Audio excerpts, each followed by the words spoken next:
और सबसे अहम खबर राजस्थान से, जिस पर लगातार हमारी नजर बनी हुई है, क्योंकि आज राजस्थान कैबिनेट यानी राजस्थान काबीना की हलफबरदारी तकरीब मुनक्किद होनी है। गवर्नर कल्याण सिंह 13 काबीना और 10 रियासती दर्जे के वज़रा को ये हलफ दिलाएंगे। हलफबरदारी का प्रोग्राम राजभवन में 11 बजे मुनक्किद किया जाएगा। असेंबली इंतखाबात में कांग्रेस की जीत के बाद अशोक गहलोत वज़ीर आला और सचिन पायलट ने नायब वज़ीर आला का हलफ लिया था। काबीना की तौसी को लेकर दिल्ली में काफी गौर फिक्र हुआ और उसके बाद 23 वुज़रा के नामों पर यह मोहर लगाई गई।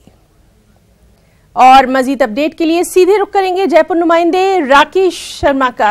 राकेश, आपसे जानना चाहेंगे क्या कुछ वहां पर तैयारियां देखी जा रही हैं, कितने बजे होना है ये तकरीब? जी हिना, देखो राजभवन में शपथ ग्रहण समारोह की सभी तैयारियां पूरी हो गई हैं। 23 विधायक हैं जिनको मंत्री पद की शपथ दिलाई जाएगी, जिसमें से काबीना मंत्री के पद पर 13 के नाम बताए जा रहे हैं। शांति धारीवाल, बीडी कल्ला, लालचंद कटारिया, प्रसादलाल मीणा, रघु शर्मा, प्रमोद जैन भाया, विश्वेंद्र सिंह, हरीश चौधरी, रमेश मीणा, उदयलाल आंजना, प्रताप सिंह खाचरीवास और साले मोहम्मद, ये वो नाम है जिनको काबीना मंत्री पद की शपथ दिलाई जा सकती है। इसके अलावा 10 राज्य मंत्री होंगे। गोविंद सिंह डोटासरा, ममता भूपेश, अर्जुन बामनिया, भंवर सिंह भाटी, सुखराम बिश्नोई, अशोक चांदना, टीकाराम जूली, भजनलाल जाटव, राजेंद्र सिंह यादव और सुभाष गर्ग, ये जो है ये राज्य मंत्री पद की शपथ लेंगे। मैं हिना यह बताना चाहूंगा कि इस बार मंत्रिमंडल में 17 जो नए चेहरे हैं उनको जगह दी गई है, वो पहली बार मंत्री बनेंगे। हालांकि विधायक इससे पहले भी वो बन चुके हैं, जबकि 6 पुराने चेहरे हैं जो पहले भी मंत्री रह चुके हैं, उनको काबीना मंत्री पद की शपथ दिलाई जाएगी।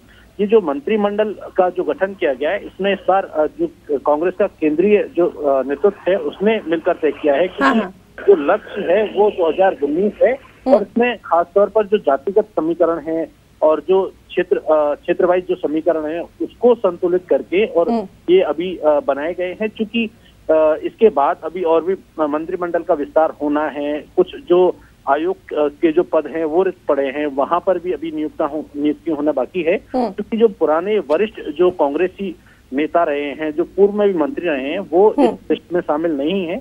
तो निश्चित तौर पर उनको केंद्रीय नेतृत्व और राज्य का जो कांग्रेस का नेतृत्व है वो आगे चलकर उनको आगे। जी राकेश, यहाँ हम आपसे ये जरूर जानना चाहेंगे, वहां पर जो तमाम सूरत हाल है, जो तमाम पिक्चर है, उसमें खासतौर पर अगर हम देखें तो एक एक जो मंत्री का चुनाव किया गया है काफी सोच समझकर किया गया है, तमाम चीजों को ध्यान में रखते हुए, चाहे वो एरिया की बात हो, इलाके की बात हो, जाति की बात हो या फिर किस खास तबके से वो ताल्लुक रखते हैं। तो ये ऐसा पहली बार देखा है कि कांग्रेस ने बहुत सोच विचार के बाद राजस्थान में अपना ये पूरा जो है ये प्लान तैयार किया।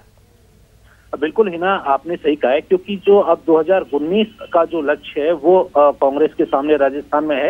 राजस्थान में स्पष्ट बहुमत कांग्रेस को मिला है और यहाँ पर जो है इन्होंने अब जो 2019 में किस तरीके से ये अधिकतम जो सीटें हासिल कर सके, इसके लिए जो मुख्यमंत्री अशोक गहलोत और जो उप मुख्यमंत्री सचिन पायलट, इन दोनों को बैलेंस करने की कोशिश की गई है। इसके बाद जो जातिगत समीकरणों पर हम आते हैं तो जाटों में 4 जो जाट कम्युनिटी है वो बाहुल्य है राजस्थान में, तो उसमें 4 जो है जाट जो हैं उनको मंत्री बनाया जा रहा है। ब्राह्मणों में 2 को मंत्री बनाया जा रहा है, 2 राजपूत हैं।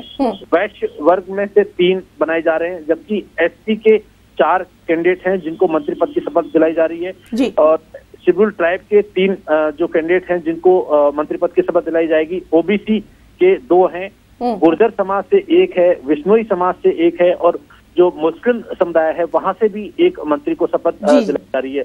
इसके साथ साथ जो हमने बताया कि क्षेत्र जो इसमें सबसे बड़ी बात ये ध्यान दी गई है, करीब 13 जिले ऐसे हैं 33 जिलों में से जहां से कोई भी इसमें शामिल नहीं हुआ है। और कुछ जो क्षेत्र वाइज जहां पर इनको जो कांग्रेस की स्थिति मजबूत करनी है वहां से प्रत्याशियों जी। तो बहरहाल आज लगातार इस अहम खबर पर हम अपने तमाम रिपोर्टर्स के जरिए नजर बनाए रखेंगे। बहुत बहुत शुक्रिया राकेश शर्मा इस तमाम डिटेल जानकारी के लिए।